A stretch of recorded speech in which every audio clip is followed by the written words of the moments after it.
Please repeat after me.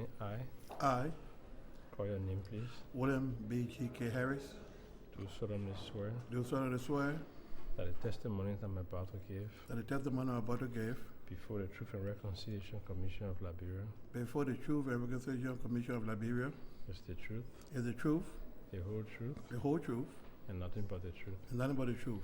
So help me God. So help me God. Thank you. Please be seated. Thank you.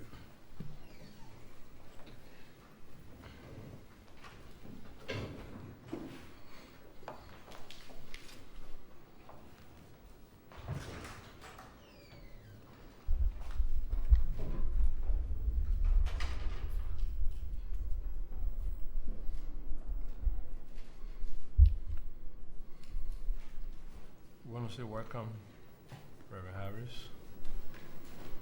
We appreciate you coming to serve as a witness before the TRC to share some of your thoughts and experiences with us. Direct experiences in Liberia maybe, and the diaspora, and your experience working with the community here, and all of that. All these processes are necessary for us to build consensus on the contentious issues in our national life, and also consensus on the way forward. That is why we appreciate it when Liberians come forward to assist us. It's a momentous task, and we have no illusion that we can do it alone. So we are very happy and we say welcome. Thank you. I will introduce the commissioners here present, and then before you do your presentation. John Stewart is at the far end of the table. Massa Washington next to him. Gerald Coleman, Omun Sila, and then myself, Jerome Fuedia. Can you please start by repeating your name, please, for our records? My name is William B.G.K. Harris. Where do you reside presently? I presently reside in Beaufort, Georgia, a suburb of Atlanta.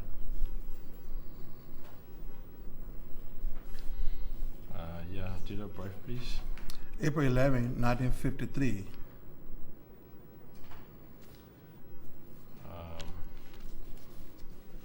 Of course, you are a reverend. Can you say which church, what do you do as a reverend? I'm a senior pastor and founder of the International Christian Fellowship Ministries in Atlanta.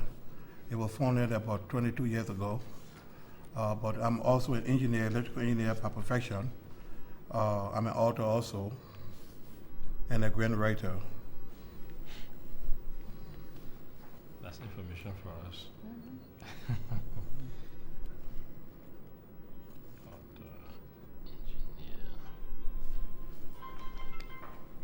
Can you say when you migrated to the U.S.? I migrated to the U.S. in September the 7th, 1974.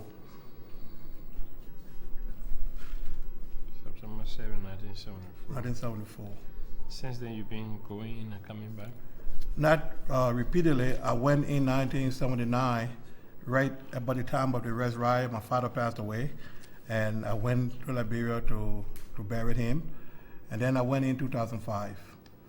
For the most part, during the whole Civil War process, I was quote unquote on some of the blacklist. Okay. So I could not really go home. Okay. I was looked for. Okay, thank you very much, Mr. Witness, and you may kindly proceed with your presentation. Thank you very much, Mr. Chairperson and the commissioners. I'd like to say thanks for allowing us to come to share some information with you. I really want to seize the opportunity to express our thanks and appreciation to the commissioners for your very hard work, even for your courage, and for your deep love. I want to underscore the deep love for your country, Liberia, because what you have committed yourself to do is not an easy task.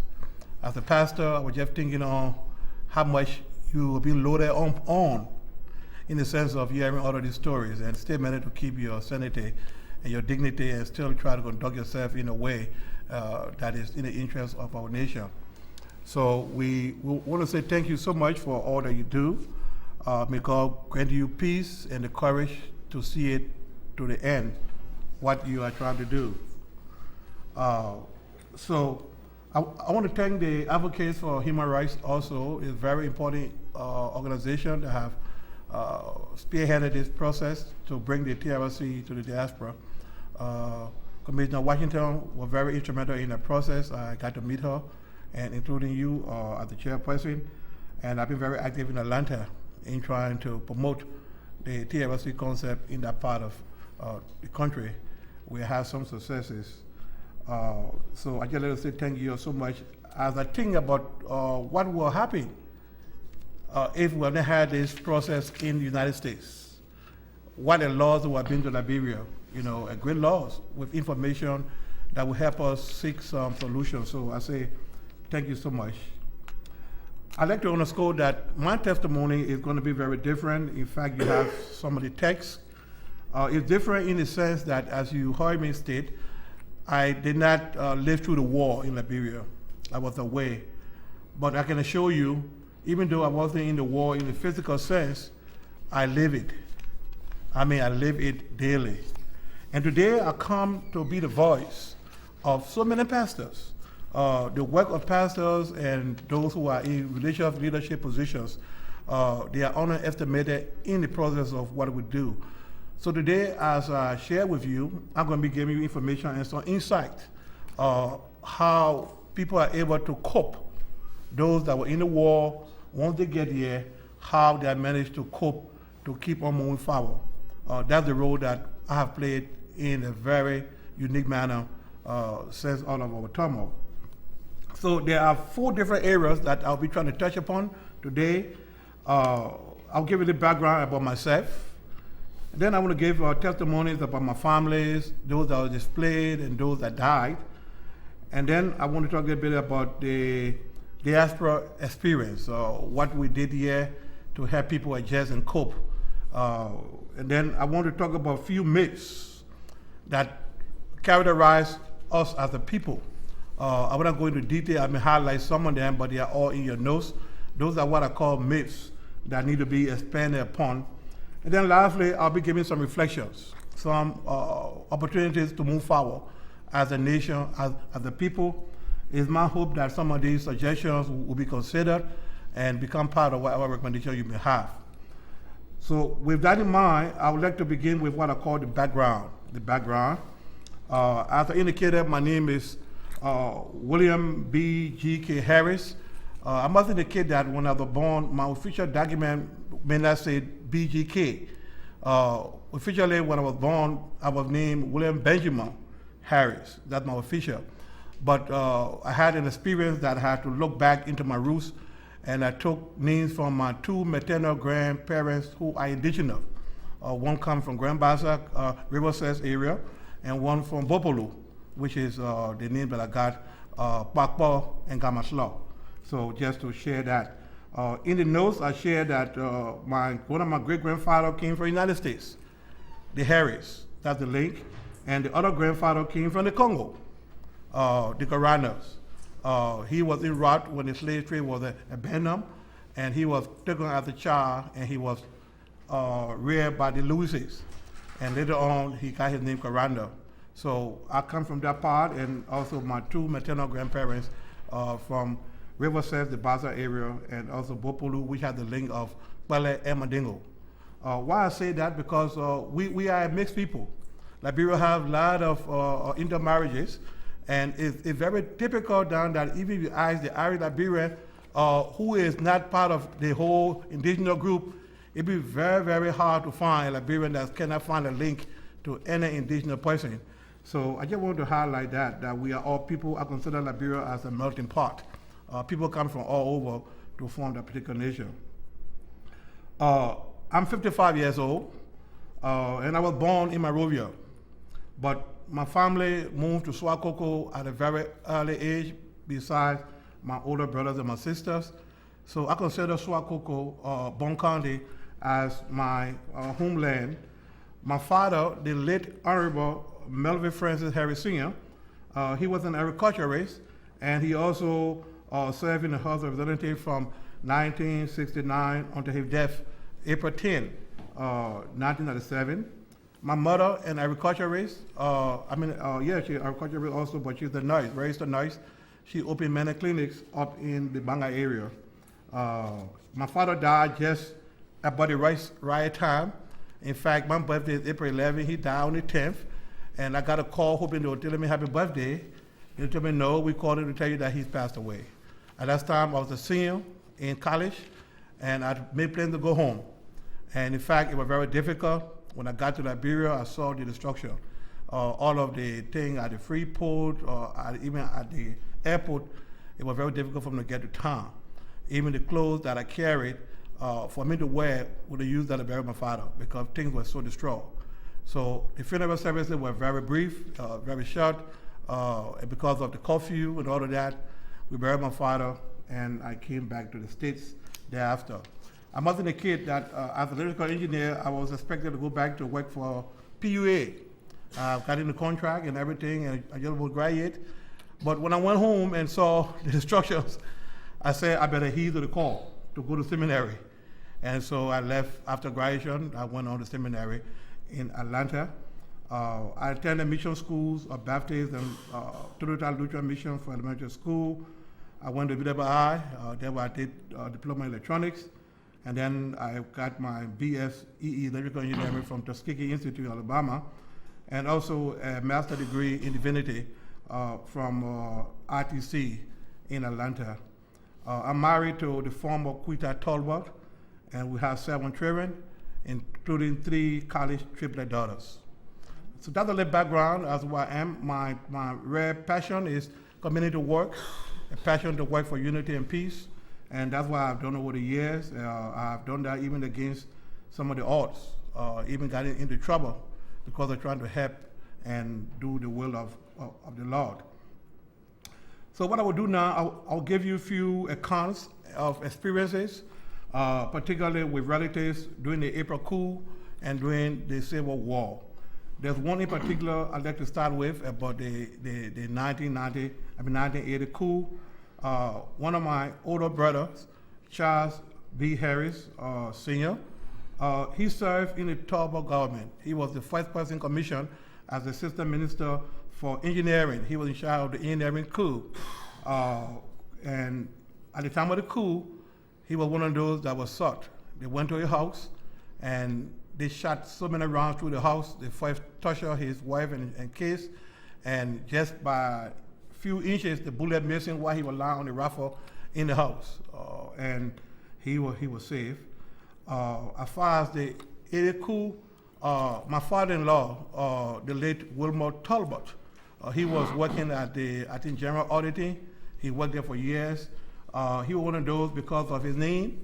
He was some sort of cousin to Talbot, but merely because of his name, he was put in jail, beaten.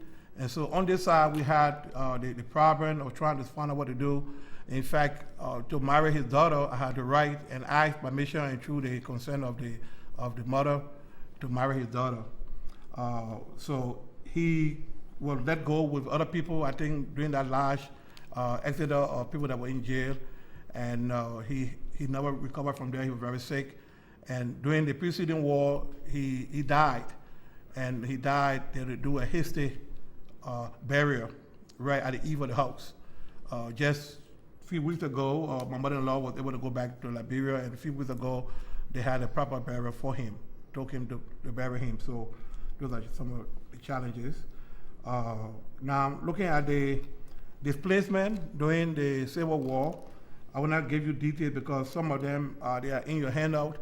But I just want to say my elderly mother, Josephine, at that time she was very sick when the war happened, and she had to flee with my sisters and a lot of other children, nieces, nephews, cousins, and they fled to Fender. And they were there with all of the great people and many, many people. Food were very difficult to come by. And finally, they were able to get in a big truck, they said, that came from Firestone, and they were able to put her in the front She was lucky, and everybody else were in the back from what she said. And they were heading towards Swakoko, where our home is. And when they got there, they couldn't get in our house. It was occupied. And they went on to Sajikwalita, which is neighboring town. And they were there for many months. And finally, they went to Danani. And then from Danani, in Ivory Coast. The family stayed there for a long time. While they were there, we had to give them moral, financial, and other support with a whole contingent. And when trouble came into Ivory Coast, we had to find a way to rent a house in Ghana. And they stayed in Ghana for a long time, and then we were able to get them back to Ivory Coast. My mother took sick, and she passed away in 99. She passed away, and we had to take her from there to bury her to Liberia. I couldn't go, but my other siblings went. Hannah, my older sister, she was the main one taking care of the family. She was very sick. I tried to get her over here. She came, and because of some of the lingering illnesses from the war and what they went through, and I tried to help her, and not too long after she came, she passed away in 2006. So that was a big party. Again, because of the Civil War, my brother, Charles Harris, he was here, and though begging to come home so that he could work with him because of his technical skill. He's a civil engineer. So he went back to work in Dove government. And while working in Dove government, of course the war broke up again, and he was on a run for his life. He had many serious encounters, particularly at ELWA in the compound. While he was there, they identified him as being one of those government officers, and so they took him to the back. And they said, "We're going to kill you." And he said he never prayed hard, like he never prayed before that day. The man took the knife, was about to behead him, and he was praying the Lord's Prayer in 23rd Psalm. And the man just got confused, and the man left him. And from there, we were able to find a way to get him over. When my brother came, I didn't know who he was. I mean, I went to the airport, he had reduced, like we are heavy-set people. I didn't know him, but it was a devastating impact from the war. My cousin, Dogba Kamoka Rana Jr., he worked during the Civil War time frame or before them at Radio ERBC. He was a target on many occasions. He even mentioned about people telling him that just like they ate Kuangpa, they were going to eat him too. And he was put on the firing squad near JFK Hospital. But they were distracted by passerby, and he was let go. My cousin, Virginia Washington, he was beheaded. And we understand he was beheaded by Prince Johnson's group. They lived in Virginia area, and long time Stanley was in the militia. He had some of the military clothes, and there was a house in the back he had in there. When the folks came, they wanted to go in that back room, and he asked them not to go in there because there was some secret thing. And they got curious and went in there and they found all the military clothes, and they said he was a general. And so because of that, they beheaded him. I don't know the exact time, no date, but he was killed, I understand, by the Prince Johnson group. My cousin, Frederick Adjuvon, and his wife, Annie Somi Adjuvon, they were killed, I understand, in the Lofa area by Roosevelt Johnson's group. And I understand they were trying to escape from Banga area to Guinea. And they were killed on September the 21st, 1994, speaking to the daughter in Atlanta. And I understand I asked her who she heard about being responsible for that killing. She mentioned the name Benedictus William Jr. And I don't know who that is, but that's why she mentioned that was responsible for the death. My late uncle, Dr. Karano Sr., when the war took place, he was dragged and beaten unmercifully. And the worst thing that happened, he was very good at keeping history. He has many historical documents that could benefit this country, our country. While he was beaten from a house, the house was set on fire. And our family documents, a picture of our grandparents, he was the historian for the family, and a lot of that, everything got burned. with the house that was in Monrovia. You can join the row. Yeah, that thing house right there. Our family estate, the Harris family estate in Swakoko, that was used as Taylor's Sawyer checkpoint. You couldn't, because of it being right to the road and being high, so they blocked the place, and before you go to Bangau Pass to go anywhere, you had to go through the checkpoint. And we are told that so many persons were killed. They had a lineup. They took you in and asked you questions, and you were not answering right, or because of your name or whatever it is, they would take you at the back of the house, kill you, and throw you in the well that we had right near there. But after the Civil War, it was a problem to get the people off from our house and the land. But right now, we got relatives in the house, and it is secured. When I went home in 2005, it was so sad to see that my mother's and my father's grave, they had been vandalized. They said that my father and my mother had a lot of jewelry and a lot of money in the grave, so they broke it. They broke it, and so it was very sad. That's some of the things. So that's a little summary of what I mentioned about happening during the coup. I had two brothers. My father and my mother took a lot of people that children they took care of. They were considered our brothers and our sisters. But two of them, Jeremiah Harris and Stanley Harris, we heard they were killed. We don't know where they were killed or when, but we have had reports that those two brothers were killed. I want to share now, turn a bit to the diaspora aspect, the impact of the war on Liberians in the diaspora. Now, even though I'm going to focus on Atlanta area in particular, where I pastored over the last 20 years, I can rest assured to you that the scenario is typical throughout many cities in America, and that's what I said. I'm trying to be the voice for the work that pastors do with those that come from Liberia. Many Liberians who migrate to the U.S. Were dying in the U.S. shortly after they arrived. Now, I may just share with you that in the past, it was typical for students to come to the U.S., do 4 years or 2 years, and then go back. But since the 1980, it began a new wave, not only Liberia, throughout Africa, people begin to have more permanent stay here than coming for education and going back. And with the wave of wars across Africa, it even became a more concern.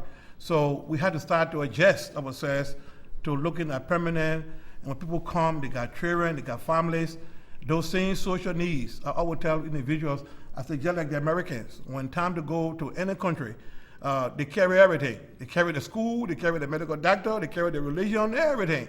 Unlike us, when we come, those same services that we have to have them to be able to cope.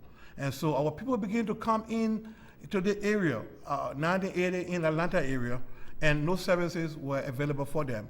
I started to do some work with a church, a Methodist church, where I was working on the staff. We did some work, but then the Lord led me to start a ministry to help people coming. And I tell you, it was a big shock because people were coming depressed, discouraged, had no financial means, or no green card, or don't know where to start. They were just glad to get away from the 1980 coup. And many older people at first who could pay the way to come, they came. But coming with a little bit of money, have to pay rent and do other things, the money keep going and keep going. Afterwards, it became problems. We had to help some of the people to adjust. So they were depressed because of lots of stuff, and they didn't have health care. So many of them, we had to make a way to find a way for them to see doctors or go to the public health center and help them in that way. On the other hand, those who arrived in the U.S. and their relatives were already in the U.S., you had to send money. Very typical. It's a strain on those that are already here working. Most of them did not have good jobs. In my case, I'm very lucky. I work as an engineer, so it was not that difficult, but many people did not have the means to send money to their relatives at home who were stranded. So it was very interesting, as I said, to do a research from 1980 until 2000 at least, to go to Western Union and just get an estimate as to how much people send home to Liberia, you'll find it will be very alarming. As I understand, some of the people, the only survival they had were money coming from this side, to survive, not only in Liberia, but other African countries. And when they did travel, families here had to send money to them to travel. And when they got to where they were going, had to send money for them to be kept there. Not only that, if they decide to even bring them, family members had to put money together to bring them over. So those are some great challenges. The need for pastoral support was very great from 1980 and throughout the Civil War, even right now. Lots of counseling. We've done a lot of counseling to help people cope.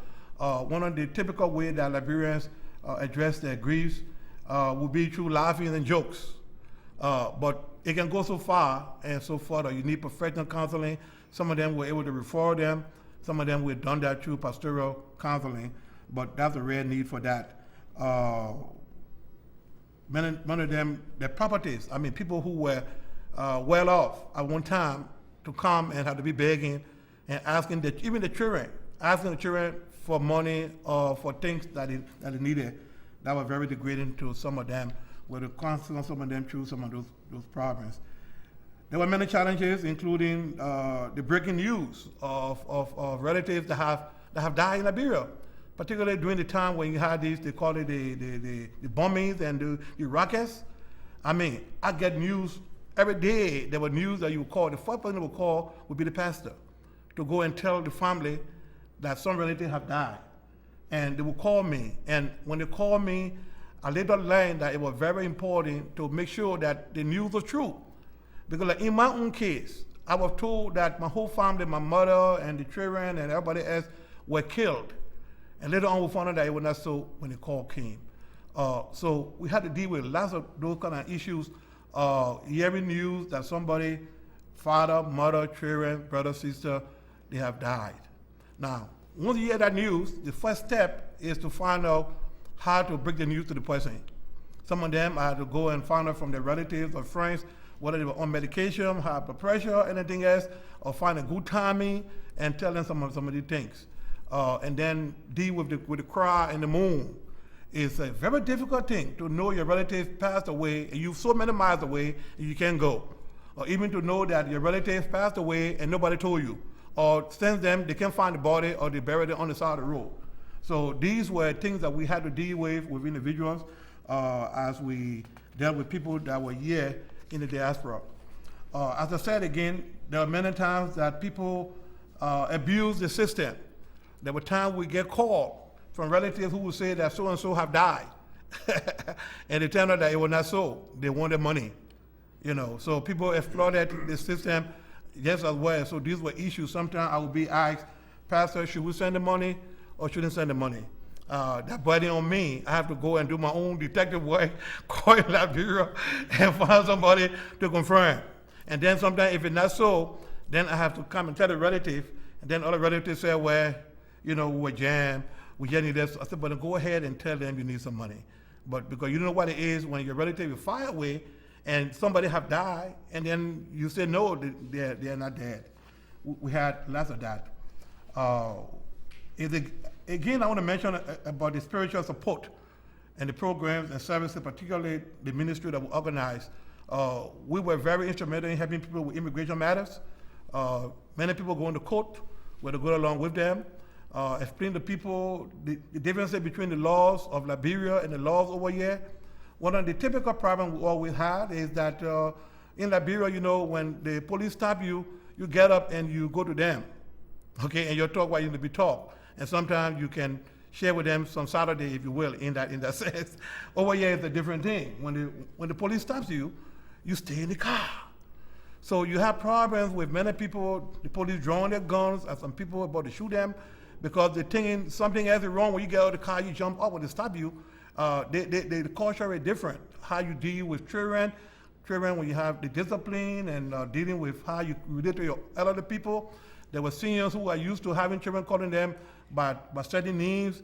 Children here had a different attitude, how they would address their relatives. So all of these sort of problems we have to do The church has been very helpful, though. We were able to organize programs where we dealt with things in different programs, teaching them some of the cultural roots as to where they come from, so they cannot get into the system that they don't know who they are. Teach them some cultural values, how to respect the elderly, how to respect ladies, and all of that. But part of the things that we do, not only those that die here, we had to do wakes and funerals. I had to work with funeral homes, who can have services and wakes. We don't have it like you do in Liberia.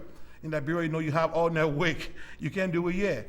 At least here, I've gotten most of the funeral homes to work with us. We'll have wakes go for 2 or 3 hours. I tell them to put us on the back end, so we have a chance to cry out and do what we need to do. So those are services, weddings and all those things are special. Baby's dedication, all of those things. The Irish American pastor, if you will, and that's cool in how to deal with our cultural things. So we have to be able to serve in that way as the need. Let me give an example. One of the things that I have looked at through the years is I look at children that were born here since 1980 in the church, and then students that came along with the parents. I've been tracking them very, very closely. And it's amazing that I've seen, because of the familyness, the church support to them, we have a lower problem with most of the children. We still call each other uncle, aunts, or other things in the family, kind of keeping the value, even though you are not your biological uncle. We do that. And just as a reflecting, from the time the church started to now, there are people that have gone through the church where we have people with medical doctors. I've named some of the names here. Medical doctors like Kazala Brandy, just graduated from Harvard Medical College, Melvin Johnson, and Tony, and soon to be, he'll become the first African American or black judge in some part of Atlanta. You know, he grew up right in the church. So you are seeing some of these people who are grown up to grow up in the church and nurture in the church. On the other hand, there are many elderly people that also came, and there are many of them that have special needs. They went through the war. One of them in particular is Deacon J.U. Brandy. Deacon J.U. Brandy is an elderly statesman. He was AD Camp. He grew up in the army in the rank in Liberia. He ended up being AD Camp to President Talbot. He was very close to him, and later on he became minister, I think, of Coast Guard. But during the 1980 coup, he was one of those that suffered immensely. He showed me his back so many times. In fact, he's right now about 85 years old, and he's trying to go back home to go visit. But he talks about the pain, the suffering that he got. He said he was whipped every day at the sports stockage. He was whipped with a car tire and some other stuff. They put sand on it. Sometimes they were whipping until he would pass out. And sometimes they'll be in there tight in the pack, and they can't get no food to eat under terrible conditions. But still he survived. He's been very courageous.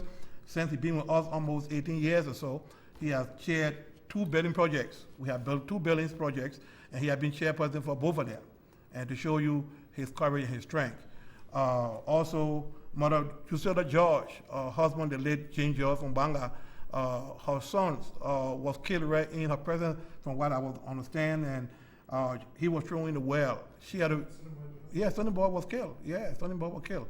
That had a big impact. She had to run for her life. She walked from Banga all the way to what a town name? Salala, in the bushes. And at that time she was about 80 something. And she tell you the story and how she couldn't eat and all of that. But she lived to be almost 100 years old. She died in February. Recently, we just buried her. But she will tell you her stories and what the war meant.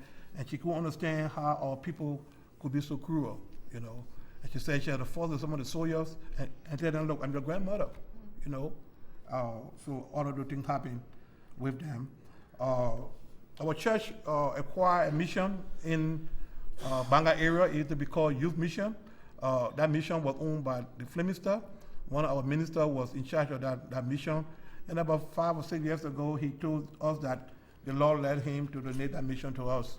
It's right outside Banga. It was called Youth Mission, but we call it now RCA Mission of Hope. During the war, that whole place was destroyed. And since the last few years, we have been sending money over there. We have reconstructed it. The school has been reopened for the past 3 years. It's been reopened. We'll continue to support them. We send containers, and hopefully we're trying to have a new plan to build some new structures and dormitories on the campus. And we just praise God for that change. But the war was very devastating. Have the church on the mission, all of those things were destroyed. The benches, they took them and appointed for firewood. So you can imagine some of the troubles of the war. Yes. Now, as I mentioned to you, that there are some challenges of Liberians in diaspora. I have a particular section here that deals with that. I will not go into details. You can read them later on. But some of the challenges including eating traditional foods. You know, you used to want sort of food, and you come here, and then you can't eat the American food, and it's very expensive. So that's some of the challenges. The upbringing of the children. The children are reared differently in our country. Over here, there's so many laws, and children tell the parents, I'll call the police on you, or some of the parents trying to spank the kids, say, I dare you spank me, I'll call the police. And so it's a very difficult issue, how to adjust, even how you respect your elderly, you know, how you talk to them. Those are some problems that they have. The elderly, even understanding the law, the visa, immigration, employment is another problem. Many times the church have to write references for individuals to get jobs, or maybe have to talk to people to find jobs for them. So those are all the things that immigrants face, most of the challenges in the U.S. The next thing, as I said, the immigrants face a home support, and for families and also relatives, relationships. As a pastor, many times the conflict between husband and wife, I have to deal with those issues because there are different roles that were played in Liberia that the husband and wife want to play the same roles here. Even vice versa, the wife will say, well, you the man, you got to pay all the bills. And in the meantime, you both working and don't have the kind of income where it may take two income to make the family work. On the other hand, you will find the man and the woman working full-time job, and he wants her to make cassava gravy every morning before they go to work. Or sometimes a Liberian marries to an American, and then there are a lot of cultural differences, and even though you have marital counseling, all the problems that people face. The other typical problems that we face in the diaspora, if like relatives come from home, the person be in Liberia, they cry, oh, I want to come, please send for me, you please send for me. And you'll come on that note. Sometimes they will tell you, if I come, if I get a job, I will pay you back. And sometimes you never get those payments back. Not only that, they come in the house, they carry the bills up, or they work in the house and they don't want to contribute towards the well-being of the house. They say, well, you know, you're my brother, you're my sister, I'm not so happy with the bills.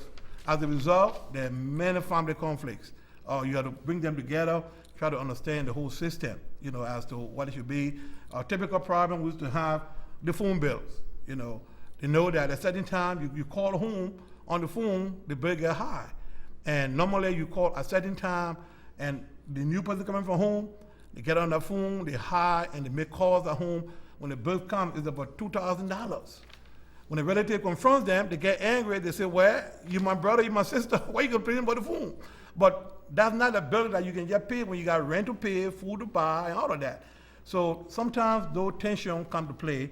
They have to be resolved and have family to move on. Sometimes families come, they have the argument, and they can't stay together. Sometimes they have to go their separate ways. Even right now, there are families who are not speaking to each other because of the kind of conflict.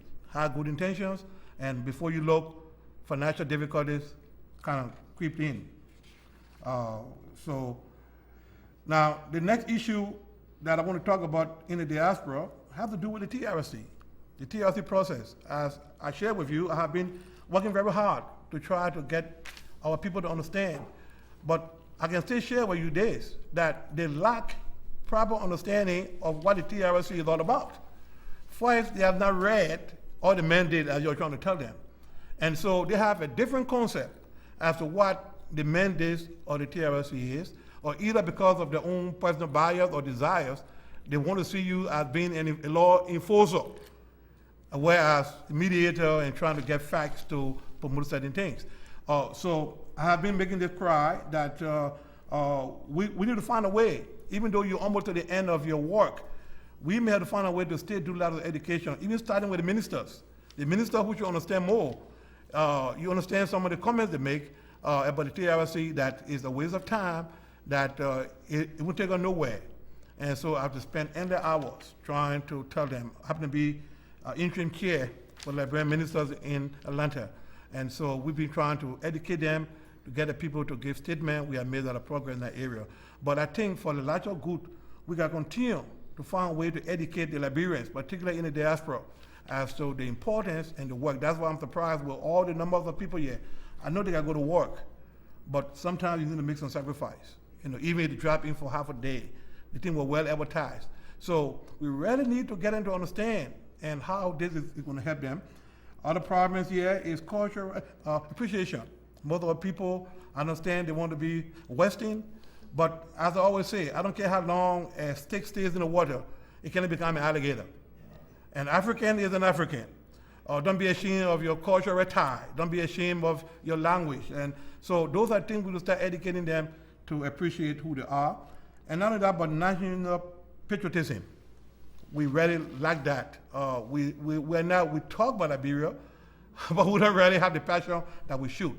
For example, I told somebody the other day that we may have to find a way to have intentional dialogues about Liberia so that we can document some of the issues. Because when you go to parties or social events, people talk. They do talk, but they talk under certain conditions when they are not in the right frame of mind because of maybe what they have partaken. So they talk, and the other problem is that if you just talk at a social gathering like that, nobody takes notes, nobody documents what the end results are. So we got to start finding opportunities for us to sit down and learn to dialogue and discuss, come up with suggestions, and move on with the suggestions. And that's what we need in the diaspora the most, to start to do some of those so that we can build our nationalism. Now, I will not spend too much time on this aspect. I will just highlight a few things I call the myths. And these are typical. Some people may agree and not agree with me. I'm not suggesting that what I'm saying here is law and gospel, but I have some things that I see are what I call myths. And if they are myths, then we need to find some ways to deal with them. I highlighted them and tried to explain some of them. They are 10. The first one is that Liberia's history started in 1822. That's a wrong myth. It did not. My contention is that we go way back. And even to be true, we need to start off from way to the Nile. Who migrated downwards?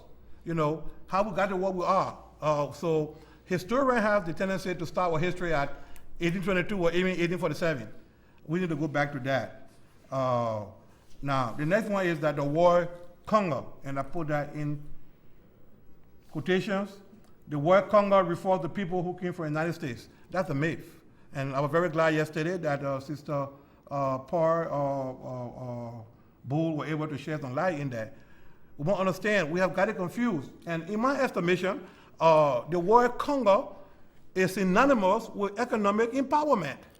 Those that were economically high in status, because you had people who were indigenous that were also economically strong. But somehow we mix the word Congo with people that came from here. It's not so. The word Congo, as you said yesterday, were those when the slave trade was abandoned, like my grandfather. They were en route to the United States, and when it was abolished, they had a whole ship to come to Liberia. So now you got Congo Town. But the whole phrase of Congo has been grouped with so many people. And I think that's the thing we need to work on, and how we define who a Congo person is.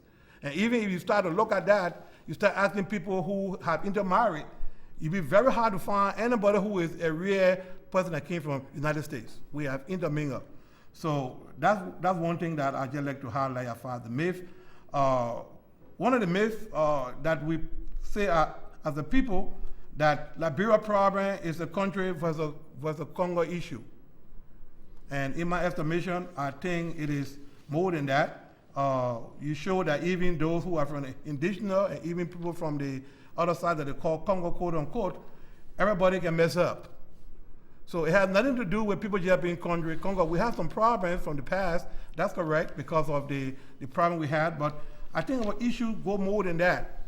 Even right now, our issue is not only political. One of the stands that I make is that we got a lot of moral issues, we got a lot of social issues, and many, many other issues. We got even religious issues, and if we just focus on one thing and use that, I think we really miss a lot of things that we can do. One of the other myths that concerns me, and now even more so when I found out that I'm a part of the Mandingo group, People are saying that Mandingos are not citizens of Liberia.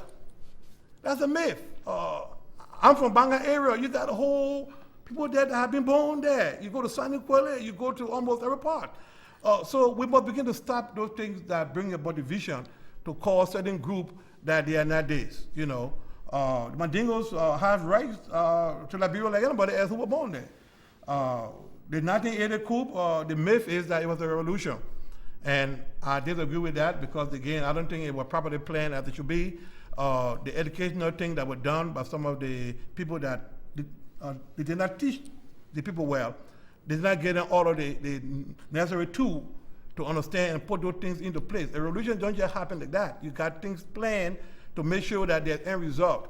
So you say you're having a revolution in the name of getting rid of corruption and all of that, then in the end is more than what you started with. So, of course, the issue of Liberia as America's stepchild, we can all see clearly now that even though we have some relationship, but in my opinion, and many people feel that the U.S. failed Liberia. Particularly, they could stop the carnage and the war we heard from the Secretary of State, the former Secretary of State who came to testify.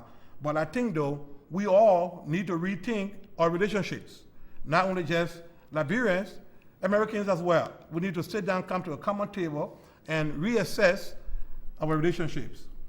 One of the issues, too, that I think is a myth, that Todmon was the best president Liberia ever had. I don't really think so. He was a great president. He did well. But in my opinion, he was not empowering. In the sense is that more people were just relaxed, and it was not too good for us. He was a good man, but I don't think he empowered the nation to move forward. Unlike Talbot. Talbot had more plan and more things to try to propel the country forward. One of the myths is that war and fighting is a solution to our problems. Now we have found out that it's not a solution. If anything, it gets us into deeper trouble. So we got to start teaching the new generation that war and fighting, it does not solve problem and create more problem. Right now we are far back than ever. Our thinking, our relationships, our infrastructure, we're behind the curve.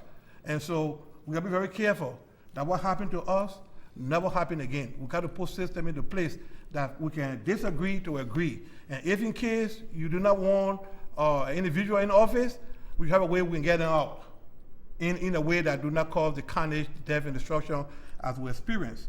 The other one is that, and this I may get into some trouble for this, but I'm going to say anyway, we have a myth, and there are many things that people will say, they told our people our folks told the commissioner or the government citizen in the hammock. That's a typical thing that some Liberians will aspire, which is very divisive. But my concern is that as person who lived in Swakogo and in the Banga area, I saw many chiefs that were also carried in the hammock. Why? Because that was a traditional way of transportation and honor to a leader. Now, when the government sent an official over there to conduct business or so, they gave him or her the same courtesy. So for people to come back and say, well, we had to told your people in the hammock, if it was good for the chief to be told, then it's just good enough for a government officer to be carried. So the issue should not be on, you told me this. Not only that, there were chiefs who exploited people by having them to work on the farm for free, and who expected them to bring certain things to them for free. To me, that's also exploitation. Same way it was exploiting for a government official to rob the national treasury, all of that. So I said that these are some myths that we need to come to grips with as a people.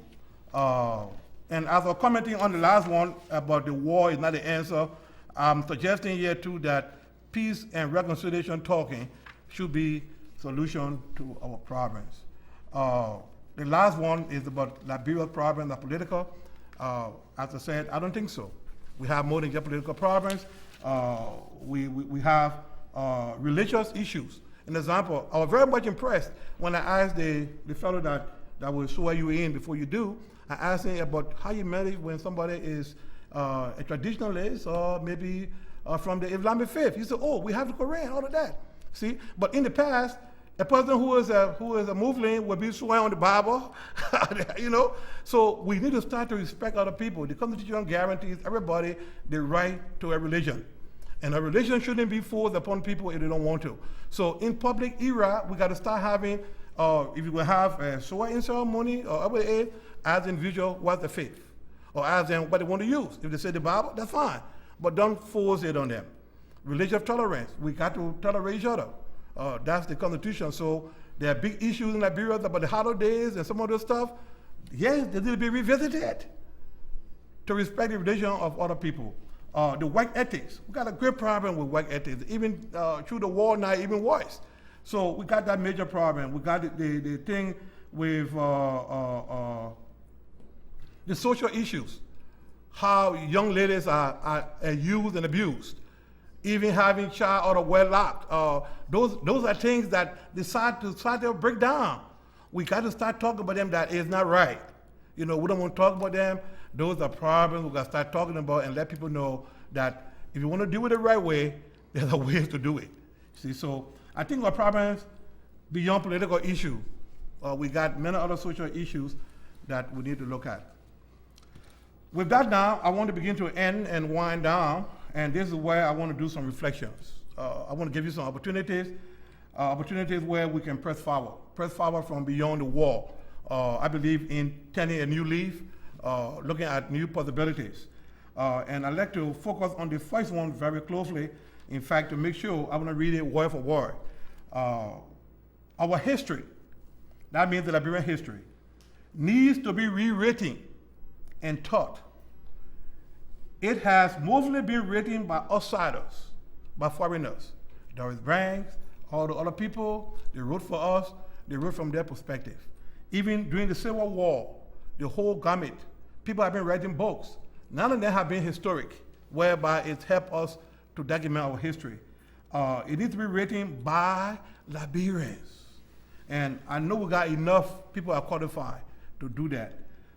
Now, what I want to suggest though, is that the data that you collect through your process of the TRC, and I know they'll be used as the basis for some of this scholarly work, but I'm suggesting that the data that you got be used by an appointed team of scholars and elderly from each country of Liberia to write the history of Liberia beginning before 1822 and ending up perhaps with your final report as a cutoff point. But I just my suggestion, the political scientists can get on that as far as where they end to begin as a thing. But I think with your report, or your final report would be, that would be a good cutoff to start on. But that's just what I think about. Now, what I'm thinking, the history should be written at different levels. Primary level, secondary level, high school, and college levels. And then on the general level in the big volume that people can have. Why I say that? Because right now, unlike other African countries, we do not write and plan for our elementary levels. We are still importing books from the United States and Europe, you know. So we got to start incorporating those things into history. So I'm suggesting that we do that. What I'm thinking though, and I'm suggesting that a special wartime lexicon be established, because when generation comes later on, they start reading about Tabe and all that thing, they wonder what it is. So we need to find a way to document some of these lexicons that are unique to the war, so that when people begin to read in the future when we're gone, they can understand what we're talking about. Lastly too, it is therefore suggested that the TRC process include the commissioner asking witnesses for any document. And you're doing a great job, but today I was very much impressed. The other lady, when she came, she gave a book. There are so many books have been written since the war, about the war, that even have names, have pictures, all of that, videotapes, all available. So we need to start finding a resource way that we can gather those things and put them together. Now, if you ask an individual, say, if you come to give your statement, do you have any document to submit? They may or may not. But if they do, they can give that for the national interest, and which would be a good thing to help us for the future. Now, how you will handle those collection of the documents, you already got a lot of problems, I don't know, but I'm just saying it would be a good thing to ask for all the books that have been written on Liberia, make an appeal. People can bring them, ask people for videos that they may have, people who have some tips or whatever it is presented to you that can be helpful in the process of collecting our document. The other one that I would like to suggest is that there has to be a way for us to develop patriotism. I mean, rare patriotism of Liberia. So I'm suggesting that we embark upon some sort of campaign, patriotism campaign, some sort of slogan, and set up a committee or a group to help us go through the process so we can have to rethink Liberia first instead of our ethnic group first. So we need to find a way on how a special group can begin to develop something with the news media, with the linking, and that be a national campaign and go on for a period of time, not just one year, I mean a period of time, and go with the elementary school to bring about patriotism for the long run. I think that will help us in the long way. Thirdly, Liberia needs to appreciate the culture. Liberia needs to appreciate the culture. They need to have some sort of value and not to copy others. Not because somebody doing it. An example, our children, what they wear and what they do. An example, when I was in elementary school, it was so terrible that the Piscos were over there, they would wear sneakers, and because they were so lazy to wash the sneakers, they would wear a dirty sneakers. We as young people start buying sneakers, and you buy a new sneaker, you say you're wearing Pisco. My goodness. As I look back down through the years, I said, what my? Because the young man from college left from here and go to Liberia to work, and he doesn't have health skills, and he wears the dirty sneakers, we patronize that. We buy a new sneaker, put it in the mud, and say we went Pisco. We got to find a way to tell people that it ain't right. I mean, it's a fashion, but it ain't right. It's the other thing. Our history, just a handful of books are written towards educational. All of those are just kind of different things. So we need to try to encourage that. And what I want to suggest to you in this area of documenting our culture, twofold. One of them is not in there because I forgot to write it in. The first one is that I went to the Library of Congress last week, and I was impressed. The amount of history they got on Liberia alone. I mean, I saw a book in the Library of Congress that goes back to the 1800s that listed every tribe in Liberia. And it was this thick, and it has the listing of the common name of every tribe and what it means. And I bet we don't have such a book even in Liberia. So I'm saying though, one of the things to help us as a people, we need to have a kind of Library of Congress for Liberia. Something like that cultural center. And where the money will come from, we got a lot of iron ore, got Firestone, and all the people there. Some of the payment to the government, let's allocate certain amount of that for this kind of building of this kind of library. A library from each county where the elders and people can bring things and deposit it for generations yet to come. We got to preserve our culture and heritage, and we got to start now.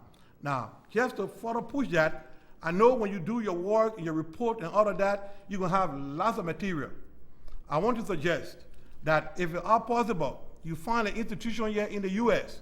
that can make copies of those things as a document to some of the things that we got, to preserve them. At least you have them in two places. So if in case there's a problem again, or the fire or anything, we don't just get all our documents going through the breeze, we get it no more. So I left with a bit far thinking in that area that maybe, I don't know the logistics or the cost, but you can find an institution maybe like this. If they got a big state school that would like to keep the documents, just like right now Morehouse College houses the King's paper.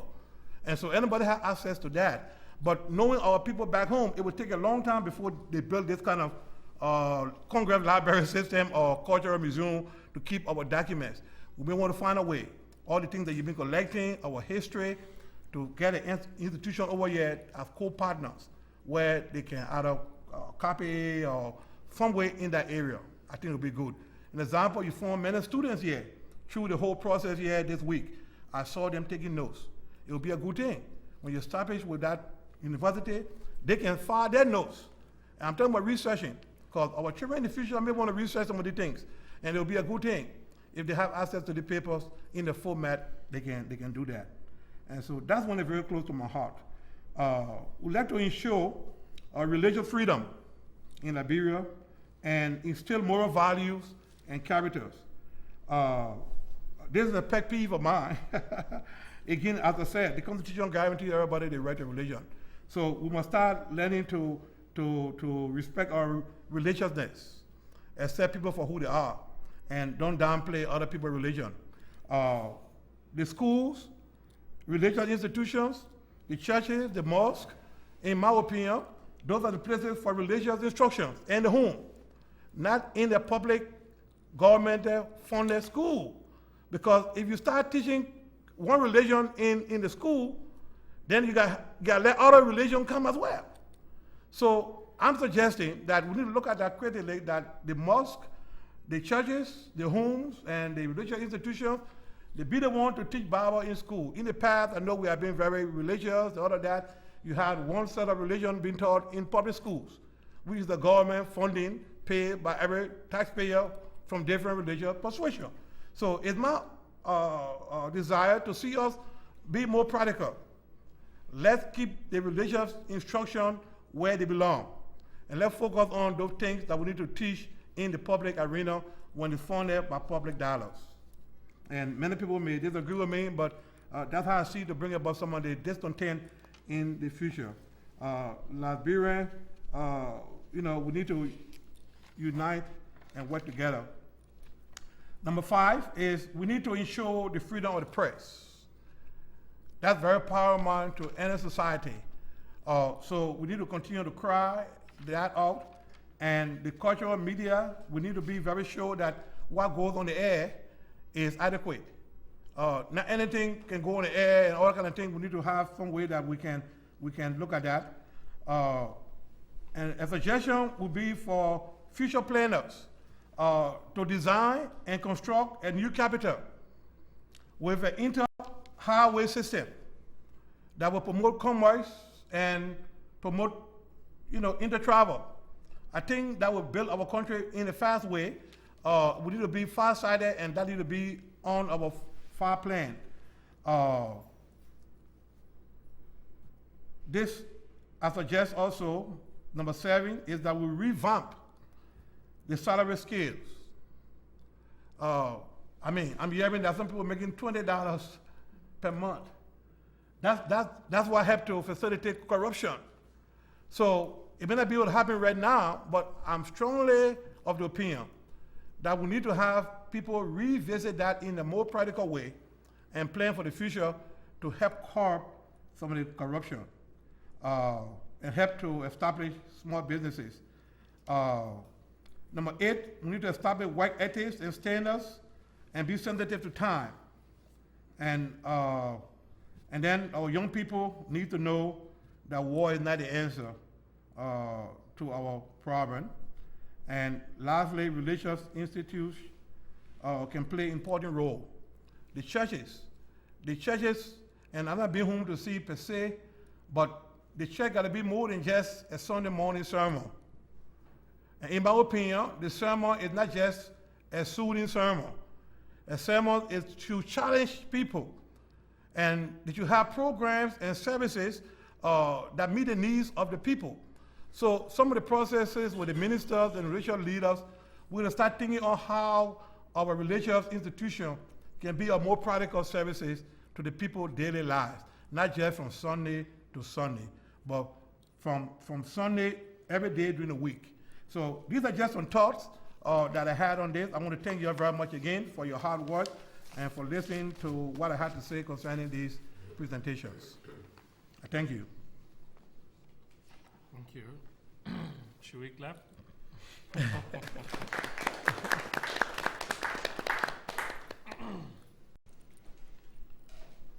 Reverend Harris, I want to thank you very much. This was a very short 20 minutes presentation. Yes. Yeah, and we realized the forward-looking processes, the myth were detailed, and it was good to speak a lot about them. We appreciate it so much. I hope the commissioners can be energized to challenge Reverend Harris now. we'll start with if you have anything to say. Thank you very much, Reverend Harris. Yes. You said initially that your testimony was unique. Indeed, it is unique. You talk about the victims being the voice of the voiceless. They are not here today, but thank you for speaking on their behalf. And your sound recommendations as to how you see the way forward on things. So I just want to tell you thank you very much for everything you said, because they are sound, they are clear. I'm sure that this testimony is going to help us immensely in our work, because the TRC is, usually we talk to institutions to make submission. So it's like you made a submission to on religion. So we say thank you very much for that. Thank you. So with that, maybe I give this tip to my colleagues. Okay. And then I'll Do report. we need to do seat changing? Yeah. We talk loud, it's okay. Well, from my side, again, I just join my colleagues. I mean, as I listen to you, I could just hear many parts of myself speaking. So it's not, it's something very interesting. One point I just thought to add, one of the greater challenges that we'll have in the rebuilding of Liberia is for us to come to a clear common ground of what is good and evil. Because, you know, in a civil society where you're dealing with tolerance and trying to find balance and conflict resolution and democracy, people tend to create an environment where the very thing that is the root of their problems never gets solved because of the liberal sort of objective view of life. So in Liberia, this is something we need to consider. Like you said, you know, give people options. The man may come up and say, well, I want Satan's Bible. You know, and so we have to be liberal with him and give it to him. So we need to think of how to deal with that part. Besides that, everything else you said are very much in place. Thank you very much. Okay. Yes. Thank you, Reverend Harris, Yes. also for your Myself? Yes.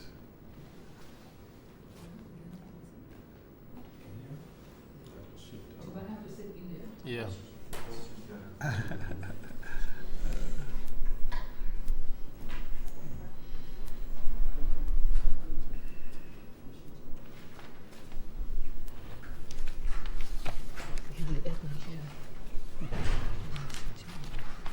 I was trying to avoid the air conditioning. Oh, I She's see. hitting us back.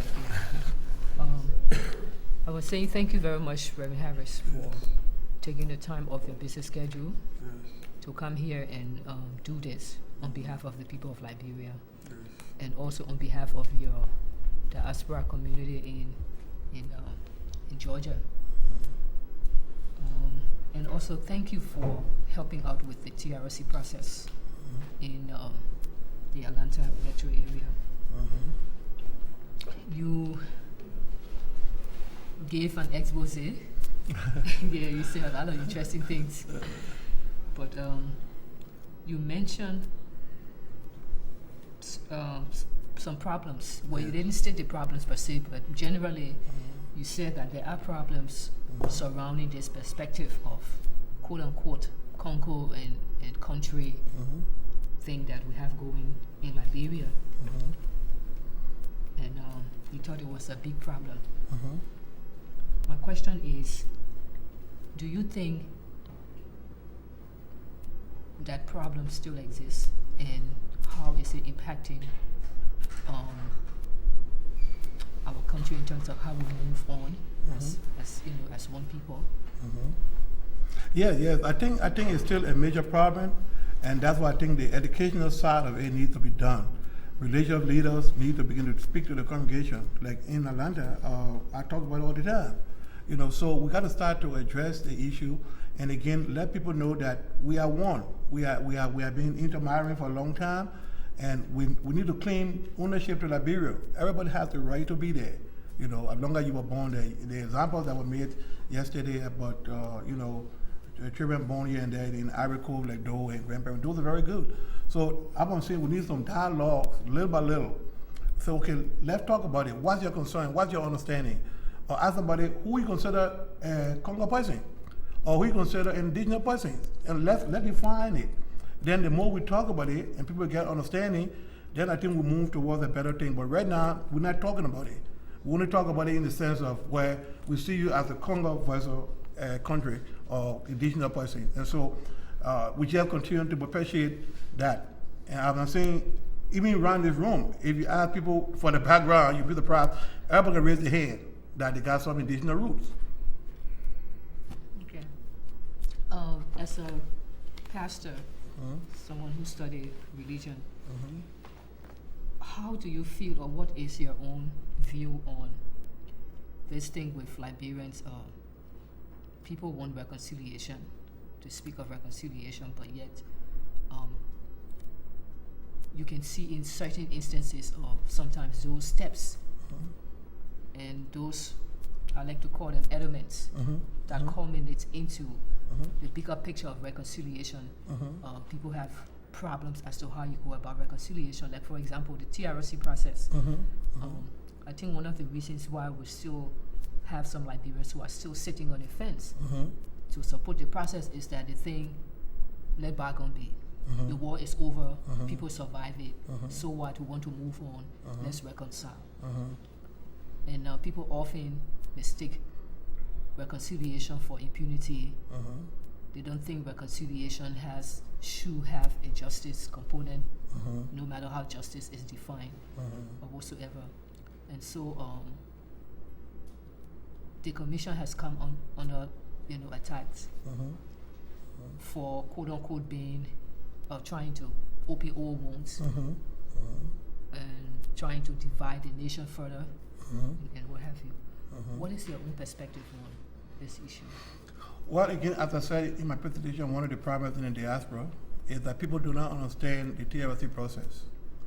If you understand that it's a process, then they cannot want to start the end and then start from the beginning. You see, you got to go through the process and get to the end.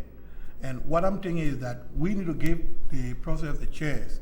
The process is that you have the hearings, you document what to be found, and you find people who are willing to go meet whoever had done it wrong and see if they want to reconcile.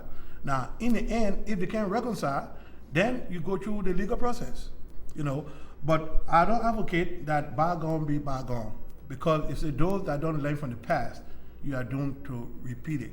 Now, going to the past is not to stay in the past. It is to look at what you did in the past and make correction to move forward. So I would say, yes, indeed, we do need to get all the hearing, the testimonial, and all of that, and ask some of the victims if they find out that those that perpetrated wrong is still alive. Maybe you can go ask them through the religious aspect, do you want to meet the individual to say sorry? Then those can be done. And after that, when you close that particular period up, then you put the next one forth for litigations, which may take a long time. But I think history will be well said, because the TRC process is more than just trying to bring up old wounds. Like I just told you, our history is not correct. We need to write our history for our generations to come. And this is a good process to get some information to straighten up our past.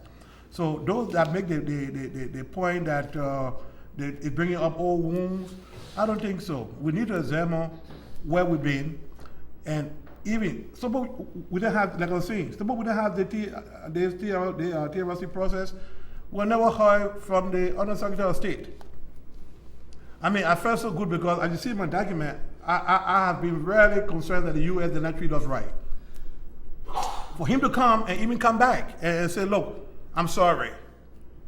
It made me feel good. Somebody admit that something was not done to be done. And just like how I felt good, many other people may have felt good, it's the same thing. If somebody found the victim or the relative can say, I'm sorry for what my relative did to you, that can go a long way. So I would think that should be some of the process, that it may not happen overnight, because I know you're dealing with a short time frame, but part of the going forward would be to give people an opportunity. If you're able to find the perpetrator, you can go and ask them, so, look, the person said this about you. Do you want to go and tell them sorry? If the person who the crime was against say yes, then you find a way for them to meet, to do the hugging and the crying, Pastors do this all the time now. In the churches, all the problem people have, people to hug all the time, even husband and wife, the same kind of thing. Tell your husband sorry or tell your wife sorry, they hug, and then they move on from there. So we got to find opportunities for those who are able to say sorry for whatever they've done, even to make a public declaration of that, and then we move on. But I do not say let bygone be bygone. I think it will harm us more. It will harm us more in the long run. And people who have done bad, we need to let them know they've done bad. And we forgive you, we love you, but don't do it again. Because if you do it, look what will happen to us. Not only to you, but even your grandchildren, unborn. So that's my opinion, is that I don't agree for bygone to be bygone. To me, it's a way of pushing it on the rock and just leaving it there. My last question. The church has come under attack, with our process with some of the places that we've been. Mm-hmm. Like for example, in Banga, we listened to a young girl whose father was killed and her family was badly treated. Mm-hmm. And right now she attends a church where the perpetrator is. And he's in church every Sunday and she is there every Sunday. And when she explained her story, we asked her about the perpetrator. Do you see him? Oh yes, he's in my church. Has he spoken to you? Has he said sorry? Has anyone spoken to you about it? No. Only the TRC to the statement taken and now the hearings. And one commissioner asked a question, but what's about the pastor? He's in the church. Has the pastor spoken to you and your mom about what has happened? Have they called him? Have the elders in the church called him to try to reconcile the things? And she said no.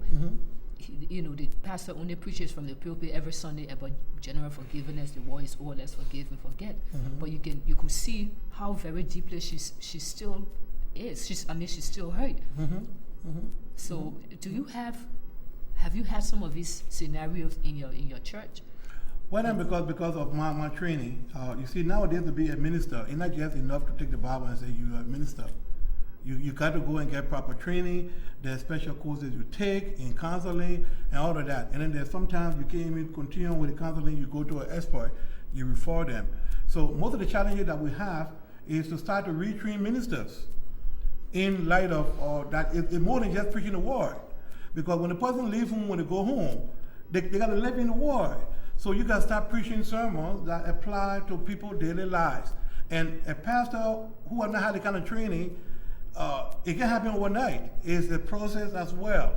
One of the things that I also criticize with our seminaries back to Liberia, and even here, the ministers are not properly prepared. As a professor at the Bible College in Atlanta, I taught there for 4 years as a professor.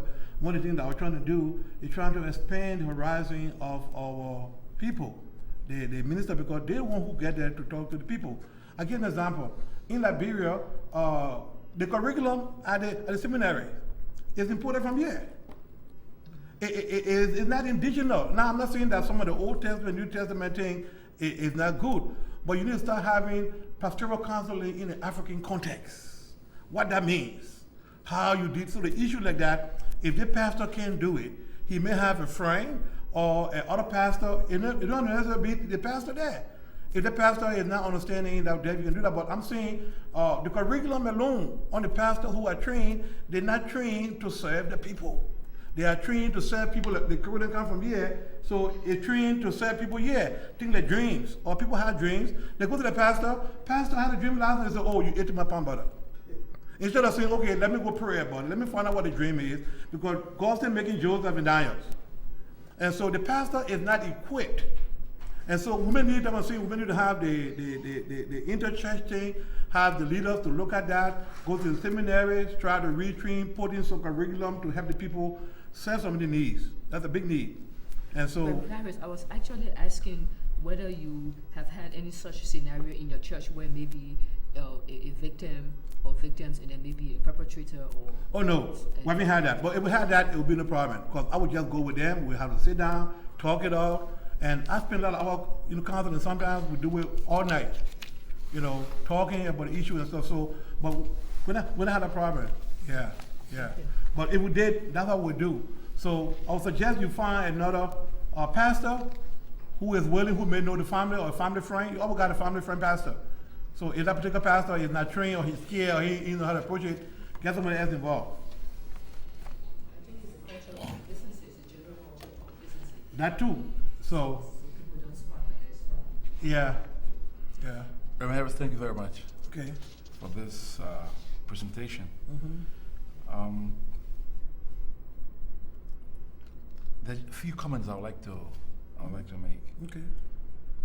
In the first place, you talk about our educational system,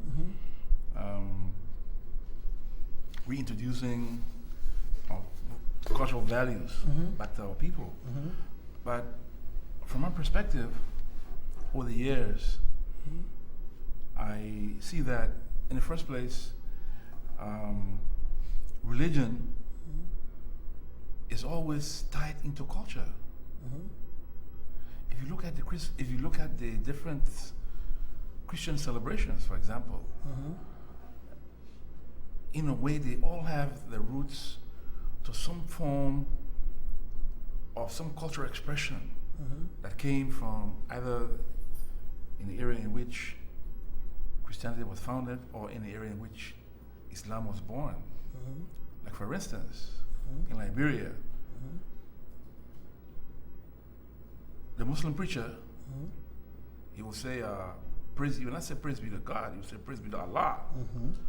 The Christian will not say praise be to Allah, he will say praise be to God. But it turns out all of those are religions of faith and worship the one person. But there is an attitude that prevalent in both Christianity and Islam as practiced at home to dismiss traditional religion. And traditional religion espouses much of the values that our people attach to life. Respect for human dignity. In traditional society, life is sacred. The same values that Christians and Muslims hold true and close, like do not steal, do not abuse other people's rights, treat other people as you will have them treat you. But yet, traditional religion is often ignored, and we go to public ceremonies. We say we open our service with Christian prayer, and we close with a Muslim prayer, institutionalizing two religions when we have a whole spectrum of religions. And there is this disrespect for traditional religion from our people who are in leadership, Christians and Muslims. I don't know, I would think that these are issues that we need to address. You know, first of all, rid ourselves of this bigotry, and then we can perhaps begin to look at each other as children of one God. And this is not the case.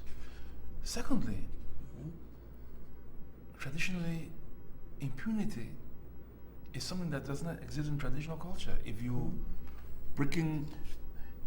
are breaking the rules, or if you broke the rules, you know, you'll be dealt with in according with the laws that are there.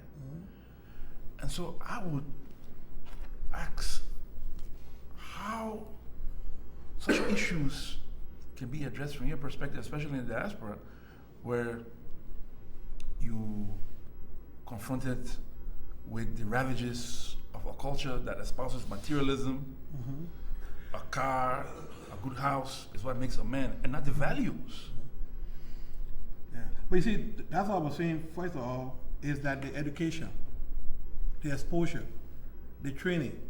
So if all of the religious leaders go to certain school, and that school limits your thinking and your horizon, then you come up as that kind of product. And so as I'm saying, even here, as I try to teach my students here, I was different than the other professors because I try to make them think more out of the box and give them a wider view of religion than to box them in. You see, we as a people, particularly in Liberia, and I'm not downing the missionaries. The missionaries did the best for us, they could, but they limited us in so many different ways. What they gave us was not the word of God straight and forward as it should be. They gave us a European version, and I understand that, a European version of the gospel. And they denied the Africans to integrate. An example, I can preach in the church, in my church. And nobody's going to raise the issue with me as to why I should wear a color, and they dare not. Because it's not so much of a religious color that European that alters my message. So we should start thinking that we don't have to follow anything that comes to us from the West, that the West has to be the epitome. We should have some flexibility in how we take the gospel and integrate it into our culture. And that's where the missing links is. There were times, long time in the Baptist church in Liberia, you dare not go there with a shirt like this. You can't. You gotta go with a coat suit or a tie. You dare not play the drums. You know, because the missionaries have come and told us that the drums are demonic. And so because they saw a witch doctor playing the drum. So they just conclude that because a witch doctor plays the drum, so all drums are demonic. Whereas Psalm 50 says, let everything that have breath praise the Lord. So if that same drum that I use to do my witchcraft, I can use it to praise the Lord. We must be free to integrate our music or our thing for the culture into that. And so that's what the breakdown comes in. And the solution to that, talking to the relationship leader, look at our seminaries and the curriculum and see what they are teaching and how they are teaching, who the professors are, what the professors are teaching. Are they teaching strictly just the Word of God, and how, if it doesn't violate the Word of God, you can do it. That's my rule. If it doesn't violate the Word of God, you can do it. So for a missionary to come and tell me that I can play the drums, if the drums beat is to my rhythm as an African, or if I don't need to use a hymn book to sing, the singing over the hymn book is something from Europe. African traditionally, when you're singing, you sing freely. So, and nowadays, even in our church, we got video projection, so you don't even need a phone book.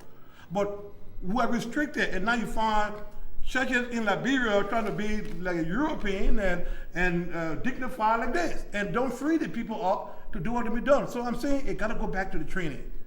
And to do that training, we've got to have dialogues, and some of the churches that are tied to denominations that are very rigid and Eurocentric, you got to be free to develop from the cultural standpoint.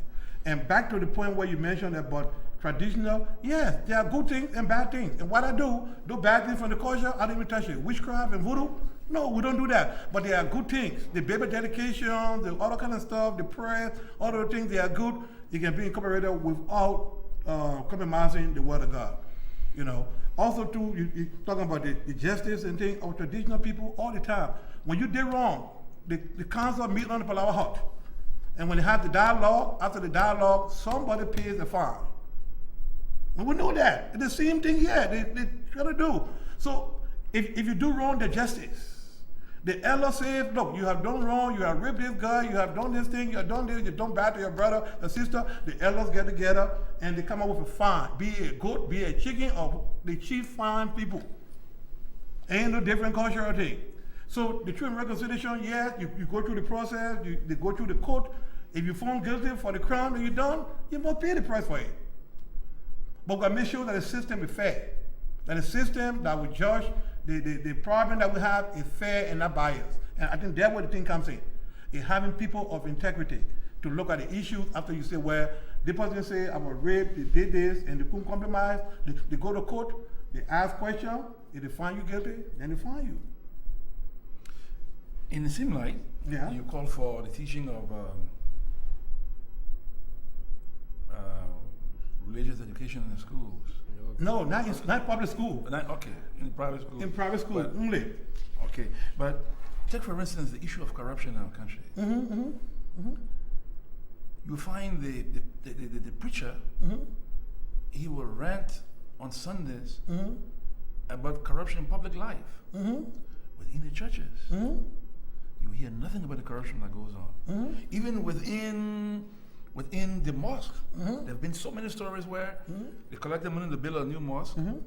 A few leaders ate up the money, the mosque was not built, and other problems. But you will always hear our national leaders criticizing the political establishment when those have cultural roots as well.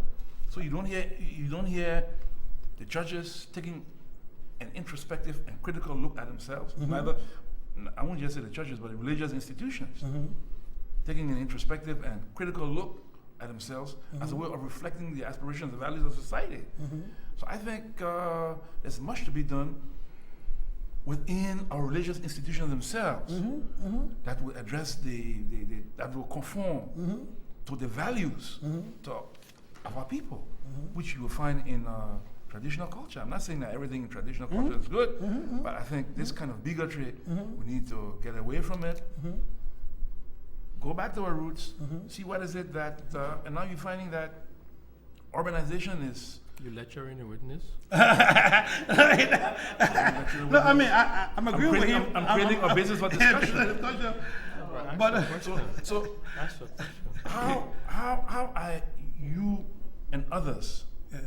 firstly in the diaspora, trying to bridge this divide, developing a common outlook on issues of corruption, on the issues of impunity across the spectrum, Islam, Christianity, and other religions.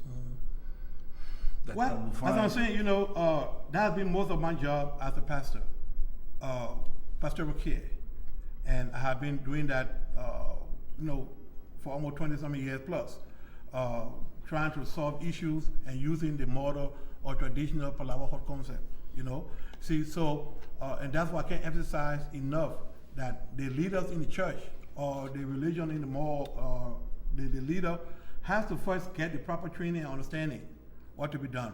Even to the point whereby the religious leader does not become so powerful that people can't even talk to them. And that's another problem that I'm seeing. You can respect your leader, but to the point where you can't even challenge them if something is wrong. Those very people, if they misuse the form, there should be a committee or a group who will be there in the check and balance. So I'm saying you need a whole new reform with everybody. So the church, that's why I say, religious thing, it has to be looked at seriously to move forward because they have to start with them. They got to start with them. And the place to start is that these interfaith groups and all the ministers. The ministers will look at what kind of training they got, if we need to get some upgraded training, and look at that. And there'll be some tension because people come from different backgrounds. Even there are tensions where they don't want women to even preach. Some churches. So right now there's a tension. I've been trying to get together the Liberian ministerial group. It's very difficult, even getting ministers. Even understanding this time yet, you got over 50 small churches. In Atlanta, you got almost close to 20 now. I started off in '86, and most of them came from us. But when time comes, I said, well, if the Lord call you, you happy, go with my blessing. And I continue. So it's a division that's among us, and we're gonna be firm, continue to work within the scope, and continue to do the work of the people. And that's what I'm saying. We gotta have a new pace. Has there ever been an instance where a church or religious establishment, Liberian, if we should contextualize it, taking a religious leader to court for embezzlement of the church funds, or it's just, we pray with it and forgive brothers and we're all on the same flock? Because we're talking about the rule of law, we're talking about I haven't heard that, but I heard what they kind of either leave and they go, you see, when it goes. But you see, again, is how you set up the whole system. Like in our church, no phone can be ready unless 3% signs. Okay? And so there's a check and balance. We got a budget, and every week we got to check the treasurer and the committee, put a thing on my desk, what we got in, and he has the bill of what to be paid, and it's there. I would like to know what kinds of sanctions you have. What kind of sanctions you have prescribed? Oh, it's in the violators? Constitution. I'm saying the Constitution has to be established up front. You got to have it in there. The Constitution says that there must be a treasurer, and the treasurer is the secretary to the account, and so on and so on. In the case of misappropriation? Oh yeah, but there's audits. We have quarterly meetings. Board meetings and reports are given on what was in, what was out. So from quarter to quarter, every time we have a whole board meeting. They bring the whole thing up and show and get copies. And the others show that somebody has been dipping Never. in the kitchen. And No, that's I'm just we a don't have a problem like hypothetical. that. No, just a hypothetical case. If the others show, I'm trying to draw the correlation between the rule of law Yes. in the churches Yes. extending to the rule of law in society. Yes. Because if the rule of law Yes. is not strengthening the church, Right. and and people who go to church and church leaders and what have you, Yeah. and religious institutions Uh-huh. have a role to play in society. Right. And if there's no respect for the rule of law within those institutions, how can they transcend into the larger society and espousing and practicing those values that call for respect for the rule of law? Well, I think, like I said again, it all starts with having procedure and policies. And even like we mandate up by the state before, any religious institution in this country is certified by the state. So the state actually, even you gotta have a bylaw before you even get your 501c. So you are forced to have that. Then you can get leaders into place that will make sure that everybody is accountable to what to be done. So I'm saying, and because of my exposure and my training, and I started a church, I made sure those things were into place. Some people don't have that. And some leaders don't want that. They want it to be open where they can be the godfather or everything, where nobody can ask questions. And so I'm saying that thing, the whole thing has to shift. You can respect the leader, but you need to have open thing and also transparency as well as continuing education. And that's what I'm saying, the education is very important, not just only of the leaders, but of the members as well. And so the religious institution and what goes on. Can you imagine the minister is the only one, the religious leader have contact with the people every week. They have contact with the people every week. And depending on what you share with them, you can mold them or you can make them worse than what they are.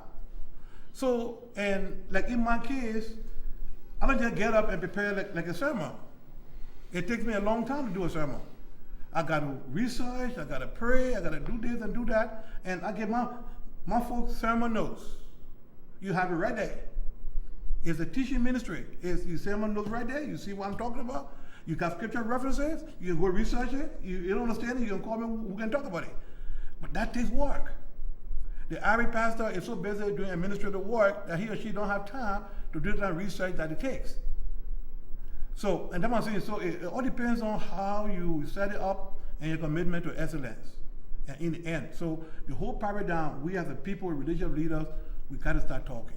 We gotta start looking at it. They folks come here to school, they teach them some stuff, they don't teach them on how to do things with the people. They come to the seminary in the United States, they train you, but you don't have the thing that you need to serve your own people. Pastoral counseling, there's some instruments in there that's good, but when you're dealing with husband and wife who come from a different culture, it's a different thing. And if you're not part of the culture, you don't know what's going on, the dynamics, then you can't serve that. See, so I'm saying even seminaries here want to start looking at some of those things, and I don't know, excuse me, Reverend, did you go to school here or in Liberia? Yeah, in America. In America? Yeah. Yeah. I don't know how the seminary is at home, but the last time I looked and I checked that they don't have too many courses geared towards indigenous things for the people there. They got all of the New Testament talking about the Greek people and all that kind of stuff, the exegesis, fine. But as far as taking care of the people's needs on a regular level, most ministers are not prepared for that. My last It's a paradigm shift that is needed for most of Africa's situation. My last question to you is, how is the religious community, including not just Christians, but from the broad spectrum, how are you as a group addressing or attempting to address the problems that the Liberian diaspora community, the particular problems they face? How are you as a group attempting to deal with those problems, addressing them in a meaningful way? Well, as I said, we're organizing the Liberian ministerial group. We're composed of ministers. And like tomorrow morning, we're having a meeting at my church where all of us get together and we ask each minister to bring their wives, and that's why we're hoping to try to get out of here soon so I can be there. So that's one way we are coming together, we have different services together. We have joint services, we just had one last Friday. So we have things, those are the things that we're trying to do to come together. Like I said, I've been talking to the ministers. I've convinced most of them now about the TRC process. They understand it. I told them, look, I gave my statement since last August. They said, go give yours. So yeah, Reverend, I said, ain't that bad. Yeah, go there and do it. You see, so you gotta lead by example, and you gotta, so that's the kind of thing, little by little, we gotta start doing it. But when it comes to religion, I'm saying it's a very delicate thing. People have their own concept, they got their own denomination, they got their own laws within the denomination, what you can do, what you can do. And that's why I think the independent churches are free. So like in my case, I don't have to report to any bishop. It's what the Lord lay on my heart to share with the people, I share it. I share with all no remorse. I tell them, say, I cannot preach prosperity gospel. I cannot come here and tell you, just do this and pray, everybody get rich. That's the popular gospel now, looking at the racial context. I can't do that. Because the Bible is more than just getting rich. And even if you get rich, what you do with the rich that you got? You got to share with other people. So I'm into talking about the whole context of the Bible. And many ministers, because now, if you don't do that, they're going to do, you're not popular. You don't get the kind of crowd that you want. But if you're truthful and you know that it's of God, then you press on it. But you want to be popular, okay, let the people just come and just tell them something that they want to hear. And then they say the reverend can preach. What did he say? Oh, I don't remember, but he sure sounds good. And in the end, you don't have anything to help you along your daily journey or to help you become a better citizen of the world. See, so that's what the thing lies right now is that even understand preachers here in Liberia looking at international TV and try to imitate people like T.D. Jakes. You know, I mean, T.D. Jakes is over here to a different audience, you know, and you want to carry that into Liberia and do it in Liberia, you know, and people are sometimes they're not even wise enough to not pick up on that kind of stuff. That this is not our way, this is not how it should be, this is not what it's all about. It's all about service, meet the needs of others, you know, you see, so, but to do that kind of thing, you are lunar. Because majority of people flocking to the other place. Do you have an interfaith? No, we don't have interfaith, and in Atlanta, when you come, maybe we can talk. Through the TRC, we've been trying very hard, even the meeting we're having for the TRC process to help things going, we've been trying to get people of the Islamic faith together. And we couldn't find an imam from Liberia. Each time we tell them, they tell us that because of the Islamic faith, they got imams from Guinea and other places. And I've been trying to meet them. They said they go to the mosque that headed by these people. I said, but you mean not one like Liberia? Is there imam here in the area? So in Atlanta, we have none to say that no. They just say they are religious leaders, but they are not an imam.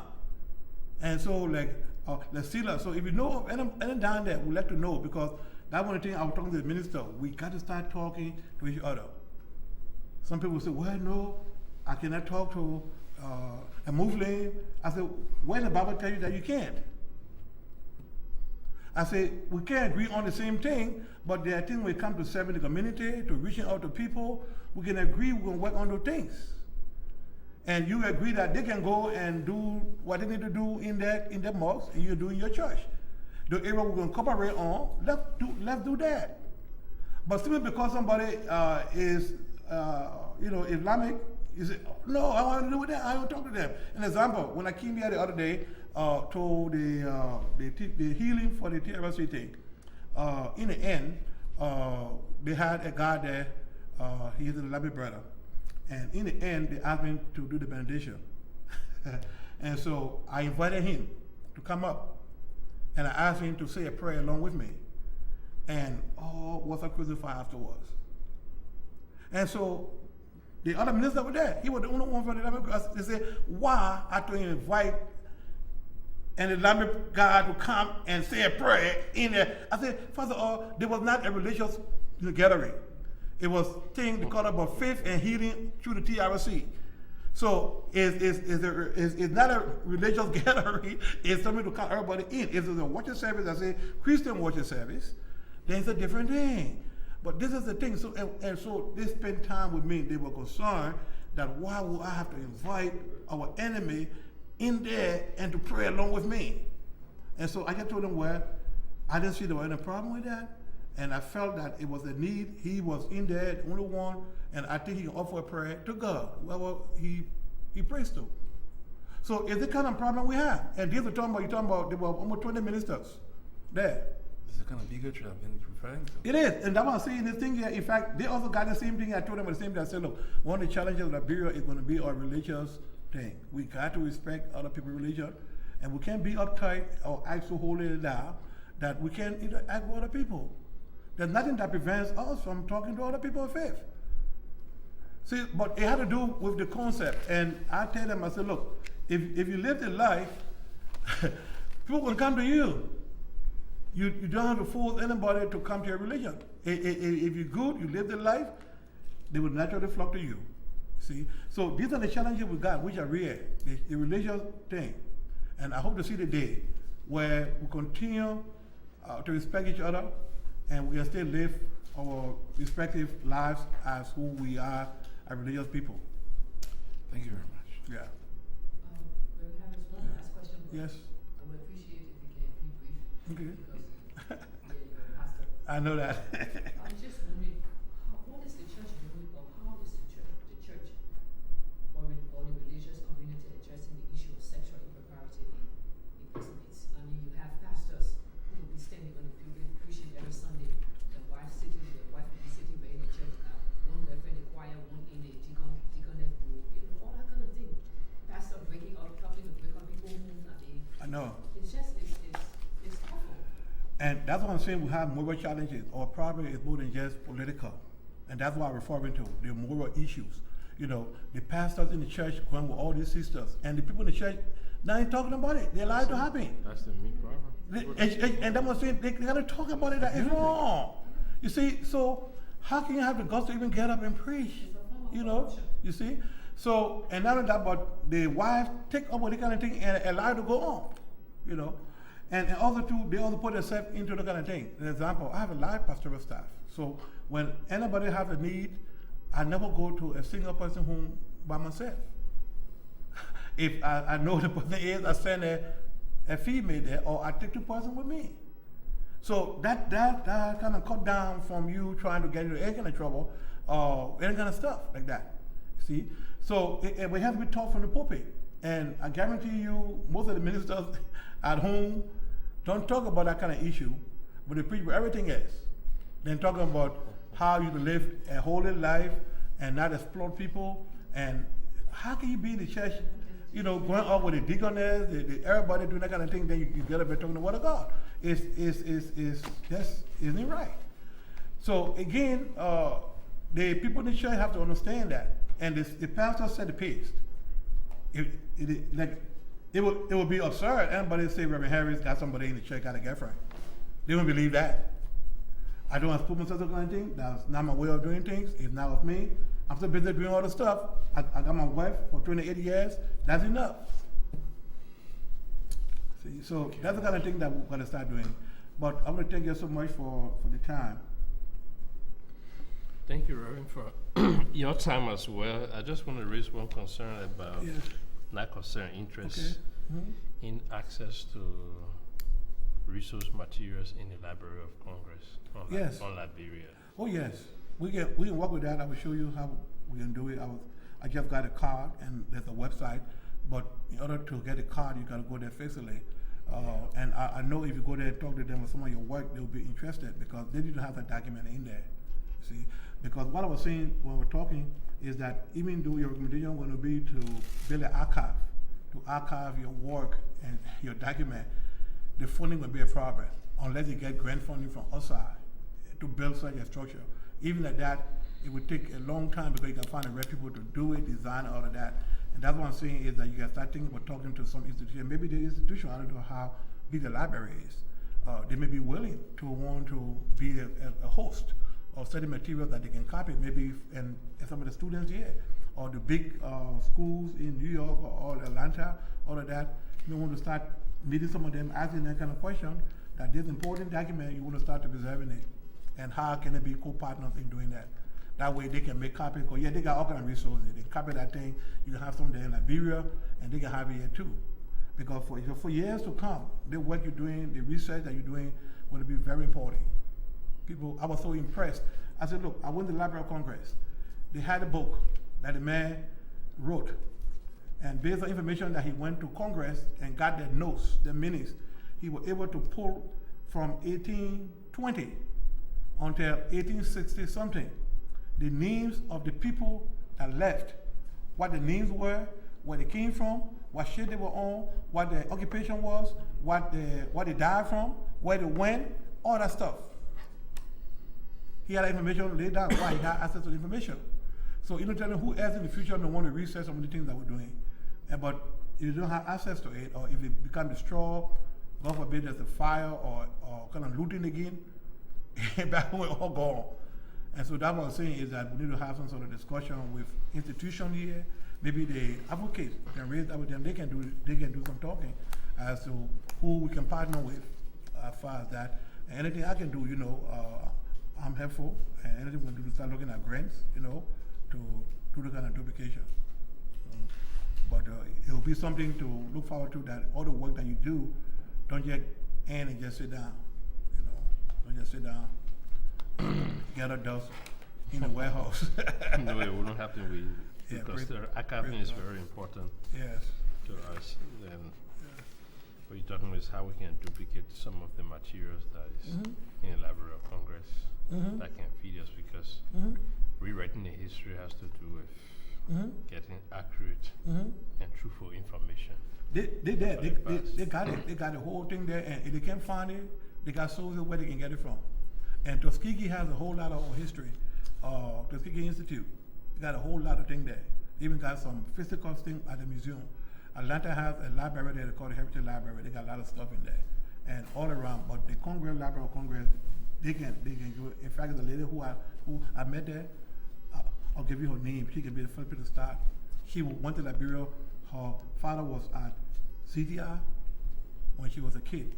And just by going there and talking to her, she found out from Liberia, she got suicidal.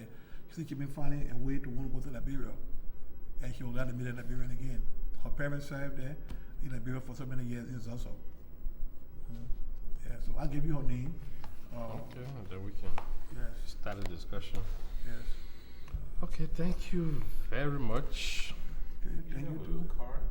I will look at the room. I think I got a few there, but I give you my number. I think you give me one. Oh, okay. Yeah, okay. Oh, all right. Oh, thank you. Yes, all right. Yeah. Okay. Okay, Reverend. Thank I won't ask for your last word. I think you said everything. I don't know. But thank you so much for your time. Okay. Yes. Yes. Okay. Oh, thank you so much. Yes. I will give you a card tomorrow. Okay. Right. Yeah. Okay. Thank you. Thank you. Thank you, Paul.